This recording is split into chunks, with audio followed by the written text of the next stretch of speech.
샬롬, 오늘은 한 주의 중심인 수요일입니다. 한 주간 시편을 묵상하며 하나님의 선하심과 인자하심을 찬양하는 삶을 살아가고 계신가요? 다윗은 찬송할 때에 사울에게 씌었던 악신도 떠나갔다고 성경은 말씀하고 있습니다. 하나님께 찬송하면 마음의 기쁨과 평안이 임하고 우울함과 영적인 무기력함에서도 힘을 주시는 하나님을 경험하게 됩니다.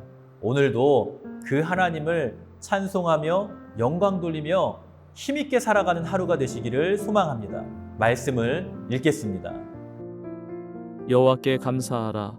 그는 선하시며 그 인자하심이 영원함이로다. 신들 중에 뛰어난 하나님께 감사하라. 그 인자하심이 영원함이로다. 주들 중에 뛰어난 주께 감사하라. 그 인자하심이 영원함이로다. 홀로 큰 기이한 일들을 행하시는 이에게 감사하라. 그 인자하심이 영원함이로다. 지혜로 하늘을 지으신 이에게 감사하라. 그 인자하심이 영원함이로다. 땅을 물 위에 펴신 이에게 감사하라. 그 인자하심이 영원함이로다. 큰 빛들을 지으신 이에게 감사하라. 그 인자하심이 영원함이로다. 해로 낮을 주관하게 하신 이에게 감사하라. 그 인자하심이 영원함이로다. 달과 별들로 밤을 주관하게 하신 이에게 감사하라. 그 인자하심이 영원함이로다. 애굽의 장자를 치신 이에게 감사하라. 그 인자하심이 영원함이로다.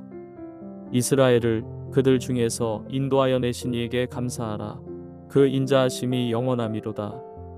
강한 손과 펴신 팔로 인도하여 내신 이에게 감사하라. 그 인자하심이 영원함이로다. 홍해를 가르신 이에게 감사하라.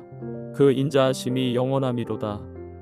이스라엘을 그 가운데로 통과하게 하신 이에게 감사하라. 그 인자하심이 영원함이로다. 바로와 그의 군대를 홍해에 엎드러 들이신 이에게 감사하라. 그 인자하심이 영원함이로다. 오늘과 내일은 시편 136편을 묵상하고 은혜를 나누도록 하겠습니다. 시편 136편은 유대인들에게 위대한 할렐시로 불리웁니다. 말씀을 또 그 내용을 묵상하는 것 자체가 우리에게 은혜가 되는 그 귀한 시편의 말씀입니다. 시편 136편은 여러 가지 특징이 있는 시입니다. 먼저는 유대인의 절기에 공식적으로 사용되는 시입니다. 6월절, 77절, 장막절과 같은 큰 절기를 지킬 때에 사용되었죠. 형식적으로는 매우 간결하고 깔끔한 시적 표현을 사용하고 있습니다. 그리고 각 절마다 반복되는 후렴구와 같은 문구를 가지고 있다는 점도 특이점입니다. 감사하라, 그 인자하심이 영원함이로다 와 같은 반복되는 문구를 통해 이 시편이 공식적인 절기를 지키는 예배시에 인도자와 회중이 함께 부르는 찬양이었을 것으로 그렇게 추정이 되는 시입니다. 시편 136편은 각 절의 독립적인 내용을 담고 있습니다. 그럼에도 불구하고 내용적으로 보면 네 부분으로 구분할 수 있습니다. 첫 번째 부분은 1절에서 9절로 창조주 하나님에 대한 찬양입니다. 두 번째 부분은 10절에서 16절까지로 출애굽과 광야 생활에 대한 내용을 기록하고 있습니다. 세 번째 부분은 17절에서 22절로 약속의 땅을 기업으로 주시는 하나님에 대한 찬양을 담고 있습니다. 네 번째 부분은 23절에서 26절까지의 말씀으로 우리와 함께 하시는 하나님에 대한 찬양을 기록하고 있습니다.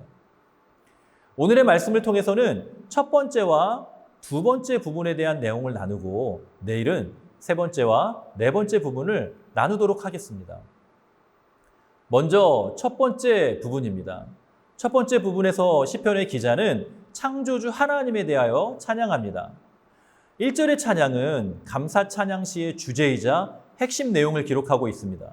여호와께 감사하라. 그는 선하시며 그 인자하심이 영원함이로다. 하나님의 행하시는 일에 대한 기록이 없이 감사에 대한 명령으로 노래를 시작하고 있습니다. 그 이하 2절부터 9절까지의 말씀은 인간이 알 수 없고 할 수 없는 일을 하시는 하나님을 찬양합니다. 하나님은 온 세상과 만물의 주인이시죠. 신들 중에, 주인들 중에 뛰어난 하나님이라고 노래합니다. 천지를 창조하신 하나님은 다른 어떤 신들과 피조물들과 비교할 수 없는 유일하신 하나님이십니다. 창세기 1장 1절의 메시지는 하나님이 하나님 되시는 가장 핵심이 되는 진리의 말씀을 기록하고 있습니다.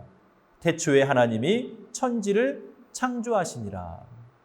천지를 창조하신 하나님의 능력이 하나님이 하나님 되시는 가장 핵심되는 진리인 것이죠. 욥은 그 많은 고난을 통하여도 입술로 범죄하지 않았습니다. 하나님을 원망하지도 않고 자신에게도 회개를 할 만한 죄가 없다고 주장합니다. 그런데 욥기 38장 이하에 보면 하나님께서 폭풍우 가운데에서 욥에게 말씀하시면서 천지 창조의 때에 하나님이 하신 일을 욥에게 가르쳐 주십니다. 놀랍게도 하나님께서 이 모든 만물과 자연의 시작과 이치에 대하여 가르쳐 주신 이후에 욥은 더욱 겸손하게 하나님 앞에 엎드리고 비로소 내가 이제 눈으로 주를 배웁나이다 라고 하나님 앞에 진정한 고백을 올려드립니다. 전능하신 하나님, 창조주, 만물을 지금도 운행하시고 주인 되어주시는 하나님에 대한 고백은 우리에게 하나님께만 감사하고 찬양하며 하나님 앞에 겸손하게 설 것을 말씀하게 되는 것입니다. 두 번째로 10절에서 16절까지의 말씀에서는 출애굽과 광야 생활에 대한 일을 찬양합니다. 출애굽의 역사는 전적으로 자기 백성을 잊지 않으시고 인도하시는 하나님의 주권으로 이루어진 것입니다. 애굽에 재앙을 내리시고 홍해를 건너게 하시고 구름 기둥과 불 기둥으로 인도하시고 만나와 메추라기를 통해 먹여주시고 물을 나오게 하여 주셔서 줄이고 목마를 때에 먹여주시고 마시게 하시는 하나님의 은혜를 전적으로 보여주신 현장이죠. 그렇지만 출애굽의 역사를 보면 그 시간을 보낸 이스라엘 백성들은 전혀 감사가 없었다는 사실을 알 수 있습니다. 애굽에서도 그들의 형편 때문에 울었고 홍해 앞에서도 불평하였고 먹을 것이 없을 때에도 물이 없을 때에도 불평하는 모습을 이스라엘의 백성들은 보여주고 있는 것입니다. 광야 생활은 그러한 것이죠. 힘들고 어렵고 지치고 위험하고 감사할 것이 없을 것 같은 그러한 생활인 것입니다. 그렇기 때문에 시편의 기자가 올려드리는 감사의 찬양을 통해 우리는 동일하게 광야와 같은 인생에서도 우리를 인도하시고 먹이시고 지키시는 하나님께 영광을 돌려야 한다는 그 모든 상황 안에서도 하나님 앞에 감사하며 찬양하며 영광을 돌려야 한다는 교훈을 얻을 수가 있는 것입니다. 그 모든 광야의 삶에서도 감사하라. 그는 선하시며 인자하시도다 라고 고백하는 시편의 기자의 이 찬양이 우리의 고백과 찬양이 되어야 하는 것이죠. 사랑하는 성도 여러분, 허락하신 모든 삶에서 하나님께 감사하며 영광 돌리는, 비록 우리의 삶이 광야와 같은 삶일지라도 그렇게 하나님을 찬양하며 나아가는 삶이 될 수 있기를 주님의 이름으로 간절히 축원합니다. 함께 기도하겠습니다. 살아계신 아버지 하나님, 때로는 우리의 삶이 광야와 같은 삶일지라도 우리가 온전히 하나님만을 의지하며 먹여주시고 입혀주시고 인도하여 주시고 보호하여 주시고 책임져 주시는 하나님의 은혜를 바라보며 감사하며 찬양하며 하나님께만 영광 돌리는 삶을 살아갈 수 있도록 은혜를 베풀어 주시고 함께하여 주시옵소서. 여호와께 감사하라. 성경의 말씀에 순종하며 날마다 하나님을 감사하는 찬양을 올려드리는 우리의 복된 삶이 되게 하여 주시옵소서. 살아계신 아버지 하나님, 오늘 우리 성도님들의 그 모든 삶에서 하나님의 은혜가 임하기를 원합니다.